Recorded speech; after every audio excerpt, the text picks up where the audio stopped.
An Ontario elementary school union is offering art workshops, but white members of the union are not allowed to participate.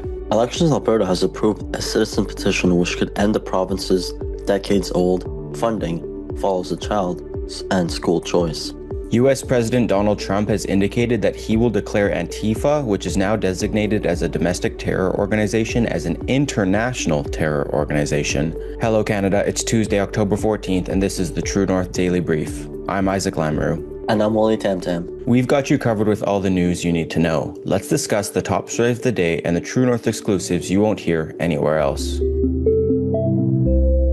A teachers' union leadership conference is offering workshops on how art can be used as, quote, a tool of resistance, identity, and joy, and only, quote, racialized members of the union are allowed to partake. The Elementary Teachers Federation of Ontario says it will help participants, quote, build networks within the education system and labor movement, but the invitation makes it clear that the conference is, quote, for racialized members. The term racialized is often used to exclude individuals of European heritage, including Jewish teachers, from participating in professional training opportunities despite paying the same union dues. The union describes these events as professional learning, which can qualify for paid release time and official credit for teacher development. This isn't the first time the Elementary Teachers Federation of Ontario has singled out groups by race. Earlier reporting by True North revealed exclusive recordings of another union conference that told educators to, quote, decolonize their minds and reject white dominant culture. Other workshops promoted the idea that words like family and objectivity are examples of, quote, whiteness in education. These events, all run or endorsed by the Elementary Teachers Federation of Ontario and its local affiliates, are framed as equity and anti-racism work, yet their content and structure often divide people by skin color or ancestry. An executive of a local ETFO chapter told True North that rights exclusive to racialized members are enshrined in the union's constitution.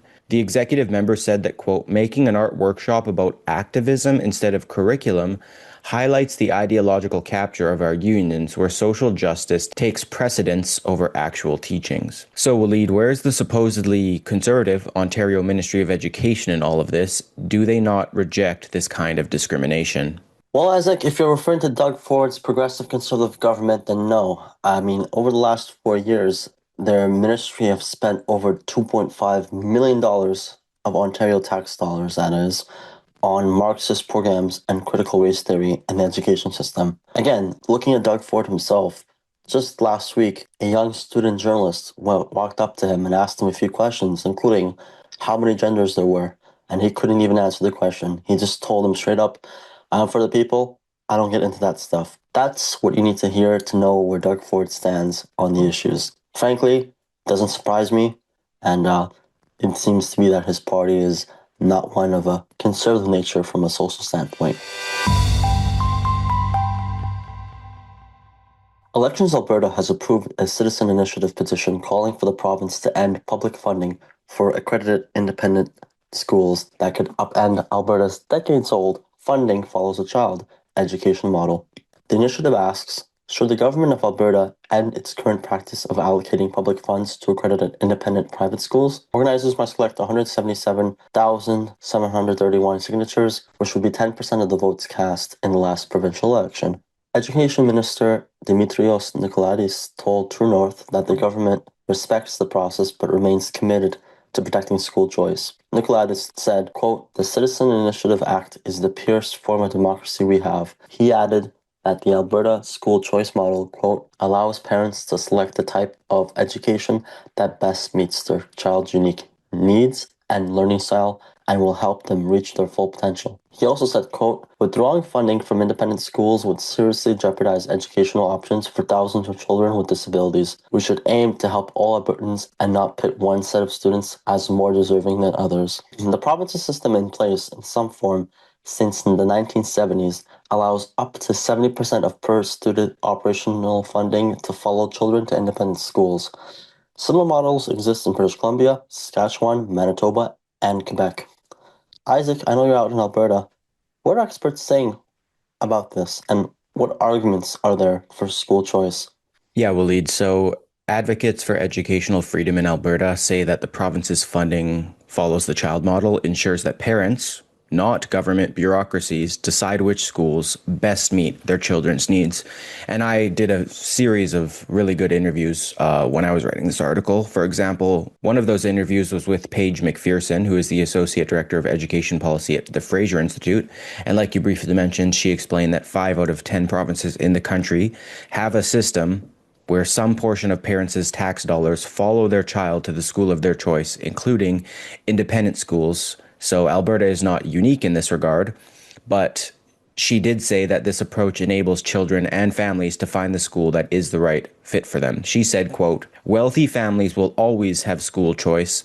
Policies like this enable families from a wider cross-section of the income spectrum to access independent schools and find the right school for their child." She added that it was highly ironic that the proposal to cut funding is advancing amid an ongoing teacher strike in Alberta, which is driven by complaints about classroom complexity. She said, quote, "When the issue is that you have complex classrooms, a wide swath of needs in a classroom, then the solution cannot be mandating that more students attend one-size-fits-all government public schools. Doing anything at this time to reduce the diversity in the education system in Alberta is cruel irony for those children who are currently only able to access independent schools because of the system of school choice that Alberta currently has." She also noted that independent schools on average tend to outperform government public schools in Alberta, and that they empower communities to create their own schools, their own community solutions to education, and that it is a more responsive and democratic system. Then I also interviewed John Jagersma. He's the executive director of the Association of Independent Schools and Colleges in Alberta, and he said this initiative, if it went forward, would be absolutely devastating for his sector. He said, quote, "I don't think I'm being dramatic if I said it would be catastrophic." He explained that in over 80% of his schools, the average household income of parents who send their kids to an independent school is at or below the provincial average. And he added that many of his fastest growing schools are actually from students of new Canadian families. But he said, of course, without provincial funding, that these families would be forced back into the public school systems where their children have not succeeded for one reason or another. And he added that forcing these kids back to public schools would cost taxpayers around $300 million.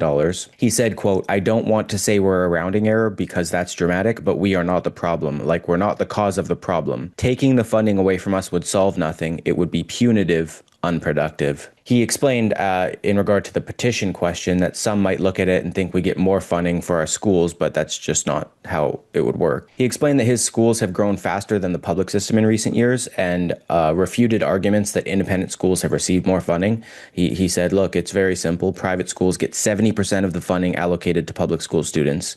So any discrepancy there is linked to independent school growth outpacing public school growth.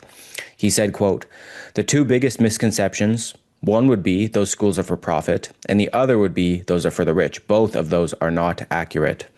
And he also explained that the petition takes a month to apply for, adding that its proponent, Alicia Taylor, is a Calgary district representative on the Alberta Teachers Association Governing Council.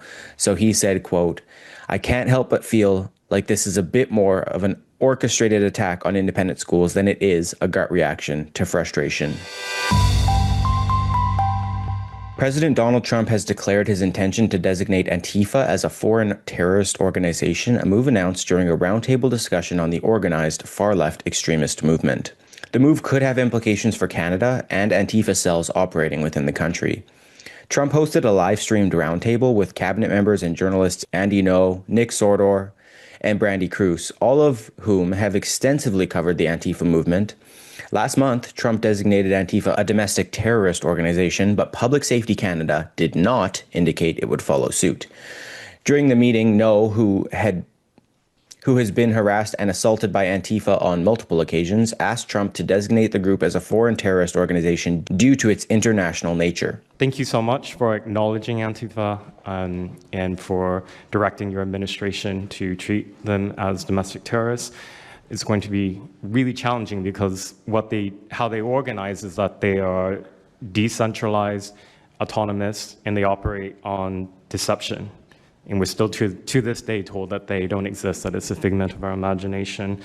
I think the DOJ could look at federal conspiracy charges. The state of California and San Diego County last year broke up an Antifa cell in San Diego.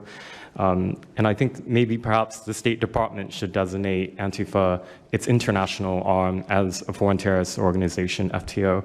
So thank you so much for this invitation, Mr. President. In response to a reporter, Trump decided to designate Antifa as a foreign terrorist organization, citing its international reach and adherence. Trump asked conservative media personality Jack Posobiec if he would like to see it done before deciding. Posobiec replied, "Yes, Mr. President, they have foreign links all across Western Europe, Middle East." I had the honor of asking you originally if you would designate Antifa a terror organization. And I stand here before you today, and I'm echoing what Andy said over here. Are you going to work with your administration, as the Secretary of State's here, are you going to work with your administration to designate it a foreign terror organization? You mean a terror? Antifa? A foreign terror organization. Well, has that been done? Pretty close, right? Would you like to see it done? Yes, Mr. President. Do you think it would help? They have foreign links I'd be glad all to across do it. Western I think it's Europe. the kind of thing I'd like to do. If you'd like, does Middle everybody East. agree? If you agree, I agree. Let's get it done, okay? Let's get it done. Marco, we'll take care of it. Mr. President. That's international, you mean? Yes. International. Mr. President. Sounds good to me. Foreign terror organization. Steve, are you okay with it? Yes, it's true. There are extensive foreign ties, and I think that would be a very valid step to take. Good, I think so too. Yes. Good, I think it's a good point. So, Walid, what are the implications for Canada if Trump designates Antifa a foreign terrorist organization? Well, Isaac, I would almost imagine that that would be very hard to see happen. But if he does follow through on that, I guess that would put much more pressure on Canada to react.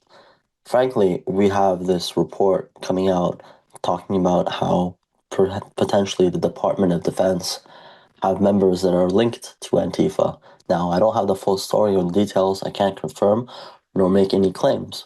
But I do understand that Antifa has a much more unchecked presence in Canada than perhaps in the US, where there is a beginning of a resistance.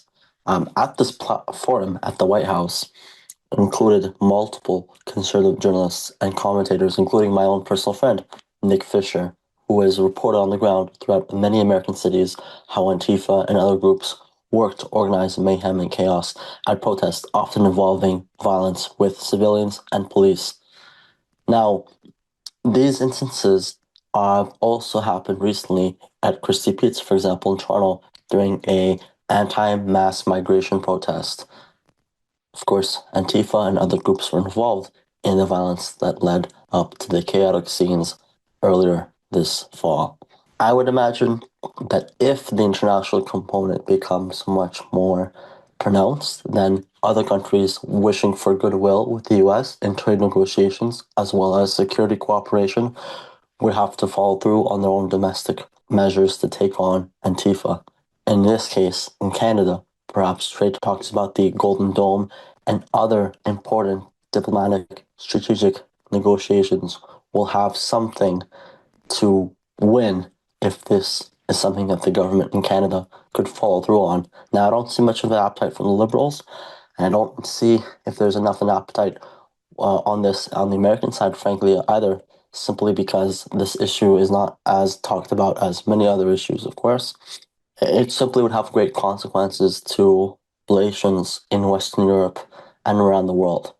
I think that Antifa is all over the place, but there are different appetites in terms of dealing with these kinds of groups in different countries based on the way they police and the way they govern anti-terrorism laws, exactly how strict and how drastic that designation would have to be taken in other countries where that designation simply doesn't apply.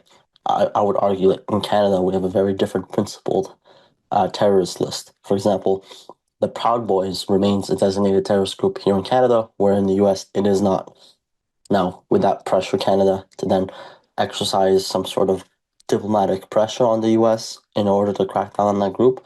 I don't see that. So my guess would be that Antifa will remain a domestic priority of the US President Donald Trump in order to please his conservative base that are concerned about the violence that Antifa has been unleashing against conservatives primarily.